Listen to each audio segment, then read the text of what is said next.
सूर्य महात्मा ज्योतिबा फुले, आरक्षणाचे जनक राजश्री शाहू महाराज, तुम्हा आम्हा सर्वांचे उद्धार करते, भारतीय घटनेचे शिल्पकार बोधिसत्व परमपूज्य विश्वरत्न डॉक्टर बाबासाहेब आंबेडकर, साहित्यरत्न अण्णाभाऊ साठे, वामसपचे अध्यक्ष मान्यवर कांशीराम साहेब, माजी प्रणेते आदरणीय मनीभाई संसारे साहेब यांच्या विचारांना अभिवादन करून आज 15 ऑगस्ट स्वातंत्र्य दिनाच्या आपला सर्व विद्यार्थ्यांना मी मंगलमय शुभेच्छा देतो।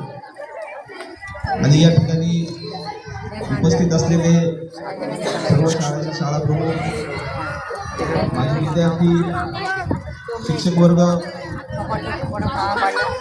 यांच्या उपस्थितीमध्ये हा कार्यक्रम होत आहे।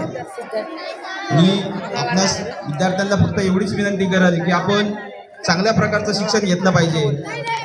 आपल्या शाळेचं, आपल्या विद्यालयाचं नाव महाराष्ट्रामध्ये चांगल्या प्रकारचं गेलं पाहिजे।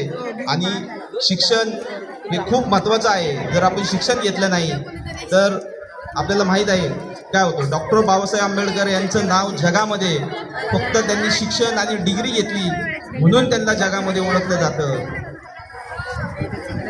सावित्रीबाई फुले, महात्मा फुले यांनी शिक्षण घेतलं, या पुण्यामध्ये पहिली शाळा सुरू केली म्हणून या पुणे शहराचं नाव या जगामध्ये आहे। आपण सर्व विद्यार्थ्यांनी चांगल्या प्रकारचं शिक्षण घ्यावं एवढंच या ठिकाणी बोलतो आणि थांबतो। जय भीम।